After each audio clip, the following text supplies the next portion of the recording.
Bonsoir à tous, soyez les bienvenus dans votre journal de l'Afrique à la une de l'actualité sur le continent. Un deuil national de 3 jours en Algérie. Le bilan s'est encore alourdi. 69 personnes ont péri dans ces incendies. Paris enverra 2 Canadair et un avion de commandement ce jeudi. Le Maroc veut lui aussi apporter son soutien. Il devra répondre de ses actes. Omar El-Béchir sur le point d'être transféré vers La Haye. La Cour pénale internationale l'accuse de génocide et de crimes contre l'humanité. Des exactions commises au Darfour au début des années 2000. Et puis la Zambie, dernier discours et dernière ligne droite avant le scrutin législatif et présidentiel de ce jeudi. Edgar Lungu est certain de sa réélection. Hakainde Hichilema pense lui tenir sa revanche.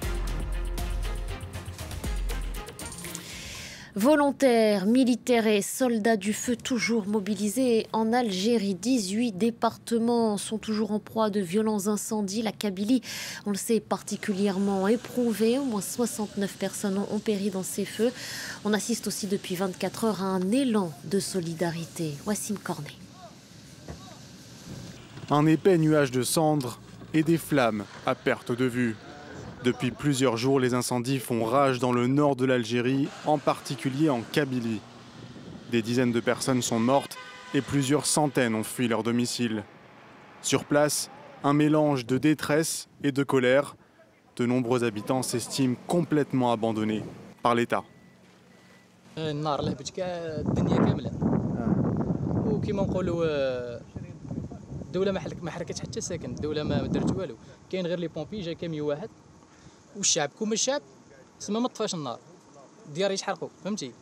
Sur les réseaux sociaux, les appels se sont multipliés pour retrouver des personnes disparues. Selon les autorités, les incendies sont de nature criminelle, attisés par la forte chaleur qui règne dans la région depuis des semaines. Pendant ce temps-là, l'aide s'organise. Les initiatives citoyennes viennent se rajouter au déploiement des ONG. The Algerian Red Crescent volunteers intervened by bringing sanitary assistance and first aid gestures to the benefit of the fire victims. There's also distribution of food and water. All rescued families have been taken in charge. Mercredi soir, la France a annoncé qu'elle enverrait 2 Canadair pour aider à lutter contre ces incendies. Et puis le journaliste Faisal Metaoui est en ligne avec nous depuis Alger. Bonsoir à vous Faisal, vous suivez la situation de près, on l'imagine. On a vu dans le sujet de Wassim Cornet à l'instant cette aide qui s'organise à l'intérieur du pays, au-delà même des frontières. La diaspora algérienne s'est elle aussi mobilisée. C'est ce qui a permis la collecte de nourriture, de médicaments et de matériel notamment. Absolument, un merveilleux élan de solidarité de la diaspora algérienne un peu partout dans le monde, mais également des Algériens à l'intérieur du pays avec les wilayas sinistrés, les wilayas qui sont les plus touchés à l'heure actuelle. C'est surtout la wilaya de Tizi Ouzou, à l'est d'Alger en Kabylie. Il y a beaucoup de convois qui se déplacent vers cette wilaya, qui viennent de partout, de Messila, de Hassim Saoud, de Boumerdès, d'Oran, de Blida, de Médéa, un peu partout de l'Algérie. Et les Algériens sont comme ça à chaque fois qu'on y a un drame. La solidarité s'organise rapidement à travers surtout le mouvement associatif, le Croissant Rouge, à travers donc les réseaux sociaux. Et ce mouvement se poursuit. Il y a aussi un mouvement de solidarité avec les malades et les sinistrés, les blessés qui sont actuellement à l'hôpital de Douira.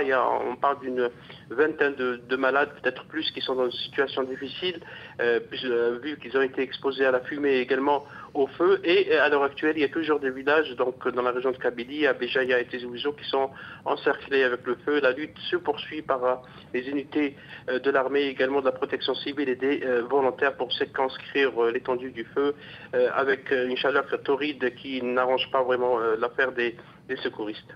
Et on imagine justement que toute aide est la bienvenue. Faisal, la France promet l'envoi de 2 Canadair dès demain. Jeudi, le Maroc est aussi prêt à apporter son soutien. Quid des partenaires européens? Qu'en est-il? D'autres promesses de dons ont été formulées? Oui, aujourd'hui, la délégation européenne en Algérie a annoncé qu'elle a envoyé des kits alimentaires vers les régions donc, sinistrées, 350 kits. C'est le premier envoi et on a appris ce soir que l'Algérie a décidé d'affréter 2 Canadair à l'Union européenne. C'est un contrat commercial. Les 2 avions vont arriver dans la journée de demain. Et donc, ils étaient en opération en Grèce et donc viendront en Algérie pour contribuer à l'effort de lutte contre les incendies. Vous l'avez dit, d'autres pays ont offert leur aide, comme le Maroc, les Émirats arabes unis, le Qatar et la Tunisie. Et le président français a également annoncé l'arrivée de ces 2 avions Canadair en Algérie. L'aide internationale est la bienvenue selon les experts, puisque l'étendue du feu est toujours aussi importante. Une soixantaine d'incendies sont toujours donc allumés dans 18 départements du pays. Faisal Metaoui en direct depuis Alger. Merci à vous pour toutes ces précisions. On en vient maintenant à ce rapport publié par Amnesty International. L'ONG livre le témoignage glaçant de 63 victimes, des femmes, des jeunes filles prises de force, mutilées, humiliées dans la région du Tigrès, dans le nord de l'Éthiopie. Le viol, encore et toujours comme arme de guerre, des pratiques bien établies au sein de l'armée fédérale éthiopienne, des forces érythréennes et des milices Amara. Donatella Rovera, responsable des situations de crise à Amnesty, et elle répondait tout à l'heure aux questions de Célia Caracena. Ces atrocités ont commencé dès le premier jour du conflit, qui ont été commises tout au long du conflit, partout dans la région du Tigré et par toutes les forces qui opèrent dans cette région pour le biais du gouvernement éthiopien. Donc l'armée éthiopienne, les milices Amhara qui opèrent en soutien à l'armée, et les forces érythréennes qui prêtent main forte aux forces éthiopiennes dans ce conflit. Donc on ne peut pas parler de quelques soldats ou de quelques commandants qui auraient dépassé les ordres, qui auraient agi. Ce n'est pas des cas isolés, c'est des pratiques bien établies de la part de toutes les forces impliquées et sur la durée et partout. Je me suis rendue moi-même dans les camps des réfugiés à l'est du Soudan, dans tous les camps, où j'ai pu interviewer un nombre de femmes et des filles survivantes de ces viols, mais aussi des médecins, des infirmiers, des sages-femmes. La gravité, l'étendue géographique et la durée de ces atrocités ne laisse pas de doute, d'une part, que ça a été une stratégie d'utilisation du viol comme arme de guerre, que cela constitue crime de guerre et que cela pourrait aussi constituer crime contre l'humanité. Le gouvernement éthiopien a vraiment, disons, employé beaucoup d'efforts pour limiter la possibilité d'enquêter. La Cour pénale internationale espérait bien le juger un jour. Omar el-Béchir sur le point d'être transféré vers La Haye. Le gouvernement soudanais a donné son feu vert. L'ancien président est accusé de génocide, des crimes contre l'humanité, des actes commis au Darfour au début des années 2000. Bilal Tarabé nous en dit plus. Pendant des années, il narguera la Cour pénale internationale, voyageant en toute liberté dans des pays qui ne comptaient certainement pas respecter les mandats d'arrêt contre lui. Cette époque est désormais révolue. 2004, Darfour. La guerre a déjà éclaté depuis un an entre des rebelles de plusieurs ethnies de la région et le gouvernement central soudanais. La Cour pénale internationale accuse Omar el-Béchir de génocide et crimes contre l'humanité lors de ce conflit qui a fait, selon les Nations Unies, 300 000 morts et près de 2,5 millions de déplacés. Omar el-Béchir est notamment accusé d'avoir soutenu, alors qu'il était à la tête de l'État soudanais, les milices arabes Janjaweed, soupçonnées par le département d'État américain de génocide contre les civils du Darfour. Dès l'émission du premier mandat d'arrêt de la CPI en 2009, Omar el-Béchir crie au complot. Leur but, c'est de freiner le développement du Soudan. Ils essaient de nous déstabiliser avec leurs affaires et leurs accusations. Mais nous ne les laisserons pas faire. Mais en avril 2019, Omar el-Béchir est renversé par un mouvement populaire après 30 ans de règne sans partage sur le Soudan. Quelques mois plus tard, le pouvoir de transition militaro-civil condamne le dictateur déchu à 2 ans de prison dans une affaire de corruption et s'engage à le remettre à la Cour pénale internationale. Engagement renouvelé ce mercredi à Khartoum.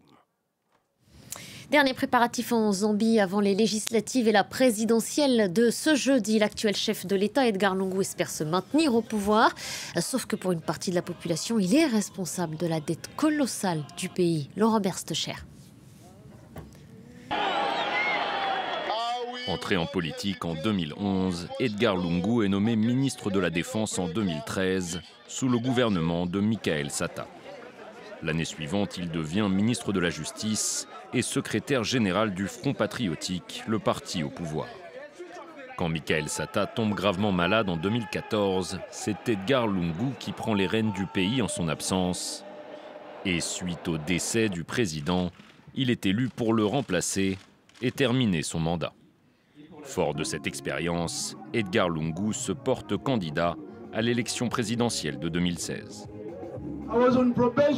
J'ai été en probation pendant 1 an et 6 mois et je pense m'en être très bien sorti. Ceux qui ne me connaissaient pas maintenant, ils me connaissent. Ceux qui ne m'aimaient pas, maintenant, ils m'aiment. Pour la 2e élection consécutive, Lungu l'emporte de justesse face à son adversaire Hakainde Hichilema, qui conteste la régularité du vote sans obtenir gain de cause. Sous sa présidence, la Zambie se lance dans des grands projets d'infrastructures, et notamment dans la construction de routes, d'hôpitaux et d'écoles. Mais ces travaux lui valent également des critiques. On reproche à Edgar Lungu d'avoir emprunté de manière excessive, notamment à des investisseurs chinois. Alors que le pays peine à rembourser ses dettes, l'économie prend un nouveau coup avec l'arrivée du Covid-19, qui contribue à une inflation de plus de 20% et à l'effondrement de la monnaie. Malgré une cote de popularité en baisse, Edgar Lungu ne se laisse pas abattre et décide de briguer un nouveau mandat à la tête du pays. Lui espère prendre sa revanche. Hakainde Hichilema, l'éternel opposant, est lui aussi candidat à la fonction suprême. Ce richissime homme d'affaires s'est incliné de justesse à 2 reprises face à Lungu. Son portrait avec Caroline Dumais, Stéphane Carstens et Anna Ferjani. Nous voulons du changement. C'est le slogan des partisans d'Hakainde Hichilema. Le même slogan d'ailleurs qu'aux précédentes élections. L'opposant se présente pour la 6e fois à la magistrature suprême. Sa persévérance à lutter contre son rival, le président Lungu, a fait de lui l'ennemi numéro 1 du régime. Il a été emprisonné 15 fois. En 2016, il confiait déjà à France 24 qu'il était menacé. On pense que le président est de plus en plus aux abois. Vous savez qu'il m'a menacé directement. Je ne sais pas si vous avez lu ça dans la presse, mais c'est inacceptable de sa part. Le candidat a passé 4 mois en prison en 2017, mais l'épisode n'a fait que renforcer sa ténacité. Issu d'un milieu très modeste, Hakainde Hichilema a fait des études d'économie avant de devenir l'un des plus importants hommes d'affaires du pays. Propriétaire de plusieurs ranchs, il a des intérêts tant dans l'agroalimentaire que dans l'hôtellerie. Hichilema est aujourd'hui l'un des hommes les plus riches d'Afrique australe. Dans sa propriété de Lusaka, il explique qu'il ne fait pas de la politique pour s'enrichir et qu'il n'a pas peur de perdre. La question n'est pas d'accepter ou pas la défaite. La question est de savoir si nous aurons des élections libres, justes et crédibles. C'est pour cela que je me bats depuis des années. Celui qui avait tant critiqué le scrutin de 2016 espère que cette année, les observateurs internationaux seront plus scrupuleux. La communauté internationale ne doit pas juste constater qu'il y a des élections en Zambie puis s'en aller. Et après écrire des rapports sur une élection qui aurait été raisonnablement menée pour garder une stabilité dans le pays. Non, cette réaction crée des problèmes. À 59 ans, Hichilema dirige le parti d'opposition depuis 15 ans, mais sa carrière politique pourrait bien ne faire que commencer. C'était la suite logique dans le cadre des accords d'Abraham. Yair Lapid est au Maroc, une visite inédite pour préparer les futures relations avec le Royaume. Le ministre israélien des Affaires étrangères inaugura d'ailleurs une représentation diplomatique à Rabat ce jeudi. Il y a 7 mois, le Royaume normalisait à son tour les relations avec Tel Aviv. En Namibie, un encart publicitaire a particulièrement fait réagir. Une annonce en décembre dernier avec ce titre « Éléphant à vendre. Depuis cette publication, 57 pachydermes ont été vendus sur les 170 proposés. Cet appel d'offres devait éviter les abattages selon le gouvernement qui se dit confronté à une surpopulation de l'espèce. On ne sait pas en revanche vers quelle destination ces éléphants seront envoyés. Et c'est la fin de ce journal. Merci à vous de l'avoir suivi. Restez avec nous sur France 24. L'information continue.